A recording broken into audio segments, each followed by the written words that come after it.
पश्चिम चंपारण की धरती पर कई बड़े बड़े नेता भी किस्मत आजमा चुके हैं। लगातार संजय जायसवाल क्यों अपने वोटिंग परसेंट को दोगुना करते रहे।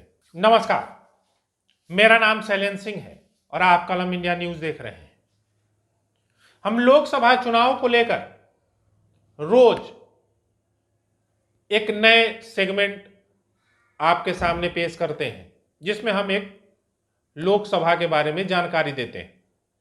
आज जिस लोकसभा क्षेत्र की हम बात कर रहे हैं वो आपने सुना होगा चंपारण मीट, या वहां का मीट बहुत फेमस है, और भी कई चीजें हैं जो आगे बताएंगे।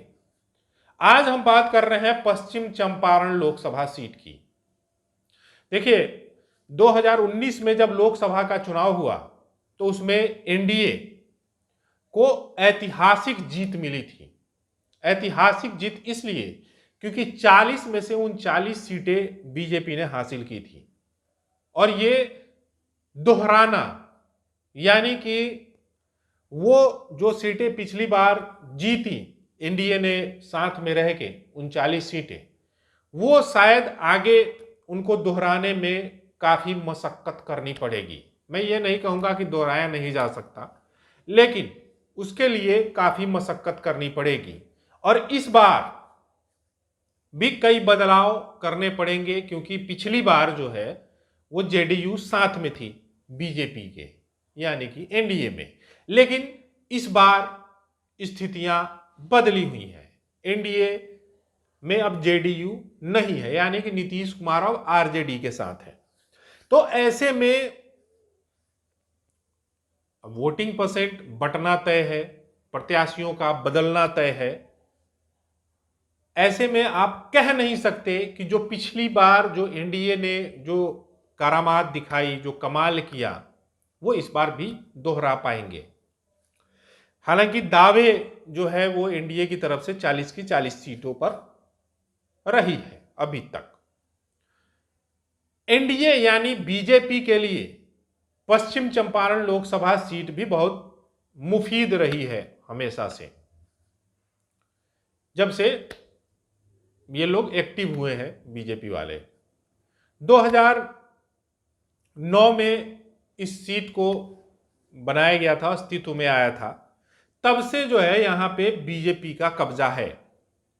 अब आप समझिए कि 2009 में ये सीट बनी थी, तब से जो है यहां पर एक ही सांसद संजय जायसवाल, वो यहां के सांसद चुने जा रहे हैं। और सबसे बड़ी चीज क्या है कि संजय जायसवाल जो चुनाव लड़ते हैं, उनका जीत का अंतर जो है वो लगातार बढ़ता रहा है। यानी कि 2009, 2014, 2019 तीन चुनाव उन्होंने लड़े, और तीनों चुनाव में वोटों का अंतर जो है, जिन प्रत्याशियों को हराया उन्होंने, उसका अंतर दोगुना होता चला गया। यानी कि मान लीजिए कि 2009 में उन्होंने 10,000 वोट से हराया, तो 2014 में 20,000 वोट से हराया, और 2019 में 40,000 वोट से हराया। मतलब ये एक एग्जाम्पल बता रहा हूं, मैं ये नहीं कह रहा हूं कि 10,000 वोट से ही हराया, 20,000 से हराया। एग्जाम्पल बता रहा हूं कि जितने वोटों से हराया उसके दुगुने वोट से अगली बार हराया। और सबसे बड़ी बात है, और इसका संजय जायसवाल को इनाम भी मिला। कहते हैं कि संजय जायसवाल जो है वो राधा मोहन सिंह के भी करीबी हैं, और उनको प्रदेश अध्यक्ष भी बनाया गया था। हालांकि प्रदेश अध्यक्ष में उतना कुछ खास नहीं कर पाए, तो उनकी जगह सम्राट चौधरी को बनाया गया। जो सम्राट चौधरी आजकल देख रहे होंगे बहुत एक्टिव है, लगातार हर चीज में, बयान में नीतीश को लगातार घेरते रहते हैं, तेजस्वी को लगातार घेरते रहते हैं। तो चीजें अब बदल रही हैं, लेकिन स्थितियां जो है, ऐसा नहीं है कि संजय जायसवाल के सामने कोई ऐसे नेता उतर गए जिनको कोई नहीं जानता। और पश्चिम चंपारण की धरती पर कई बड़े बड़े नेता भी किस्मत आजमा चुके हैं।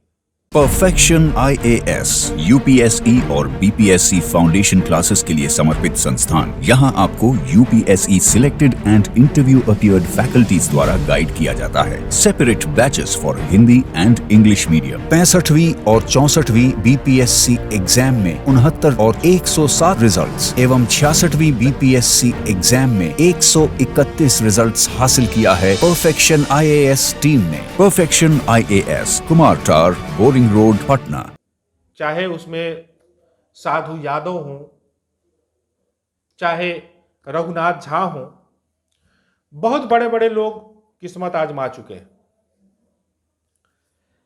लेकिन आप समझ लीजिए कि लगातार संजय जायसवाल क्यों अपने वोटिंग परसेंट को दोगुना करते रहे, क्यों? इसके पीछे भी एक कहानी है, वो भी बताएंगे। और ये समझ लीजिए कि साधु यादव, रघुनाथ झा, प्रकाश झा जो फिल्म डायरेक्टर हैं, अपहरण मूवी बनाई उन्होंने, कई राजनीति मूवी बनाई उन्होंने, लेकिन वो पश्चिम चंपारण की राजनीतिक जमीन पर जो है वो फेल हो गए, हिट नहीं हो पाए, फ्लॉप हो गए वहां। लेकिन संजय जायसवाल जो है लगातार, यानी कि बीजेपी, संजय जायसवाल ना कहा कि बीजेपी कहे, तो बीजेपी जो है वो बेहतर विकल्प इन सबके बीच भी रही है। देखिए 6 विधानसभा सीटें आती हैं इस लोकसभा में, नौतन, चनपटिया, बेतिया, रक्सौल, है ना, सुगौली और नरकटिया। और सबसे बड़ी बात है कि चनपटिया के बारे में आप लोगों को जानकारी होगी, वहाँ चावल बहुत होता है, बहुत शानदार चावल होता है, वो आप जो है उसका अंदाज़ा नहीं लगा सकते, बहुत शानदार चावल होता है, उसके लिए बहुत फेमस है। बिजनेस के दृष्टिकोण से भी बहुत पश्चिम चंपारण लगातार आगे बढ़ रहा है, इसमें कोई दो राय नहीं है। और पश्चिम चंपारण के बारे में कहा जाता है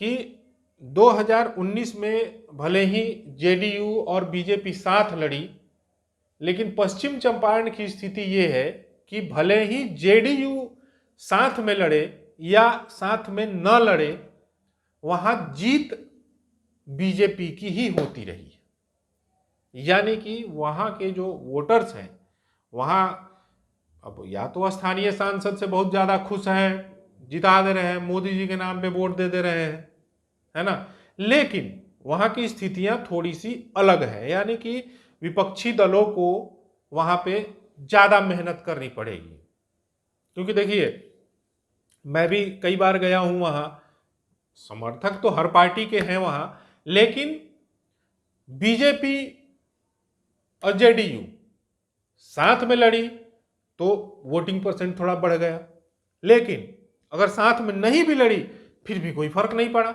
यानी कि कहीं ना कहीं वहां पे बीजेपी की जो है, बीजेपी की अच्छी पकड़ मानी जा सकती है। अब आप आते हैं कि 2024 में क्या होने वाला है। तो पश्चिम चंपारण में 2024 में बड़ा उलटफेर होने की संभावना मुझे लगता है कि कमी नजर आ रही है, क्योंकि देखिए जिस तरीके से लगातार वहां पे जीत बीजेपी दर्ज कर रही है, ऐसे में वहां पर भले हो सकता है कि प्रत्याशी रिप्लेस कर दें, लेकिन प्रत्याशी रिप्लेस करने का भी सवाल कम ही उठता है कि हालांकि इंडिया वाले यानी महागठबंधन वाले वहां पे प्रत्याशी जो है वो बदलते रहे हैं। वहां पे कई बार मान लीजिए साधु यादव उतर गए, रघुनाथ झा उतर गए, प्रकाश झा उतर गए, है ना, तो वहां पे प्रत्याशी दूसरे साइड में बदलता रहा है, लेकिन जो एनडीए का प्रत्याशी है वो एक संजय जायसवाल ही रहे हैं। तो ऐसे में कह सकते हैं कि वो जो स्थितियां हैं, अब हालांकि अब इंडिया जब से अब जेडीयू और आरजेडी एक साथ आई है, और भी जो दल हैं उनके सहयोगी दल हैं, अगर साथ में वो पूरी ताकत के साथ उतरते हैं तो देखिए, राजनीति में कुछ भी असंभव नहीं होता है ना, कुछ भी असंभव नहीं होता। तो ऐसे में कुछ भी हो सकता है। अब उसके लिए अब हम लोग इतने थोड़ी ना ज्ञानी हैं कि हम अब ये बता दें कि कौन जीतेगा, लेकिन अगर मजबूत प्रत्याशी अगर इंडिया की तरफ से आएगा तो टक्कर दिया जा सकता है, इसमें कोई दो राय नहीं है। देखिए, लोगों का मूड बदलते समय लगता है जी, समय नहीं लगता। कोई किसी को वोट दे सकता है ना, और ऐसा नहीं है कि अब वहां से कोई जीत रहा है तो वही जीतेगा, उसी के नाम पर हमेशा वोट पड़ेगा। तो ऐसे में कुछ भी संभव है ना।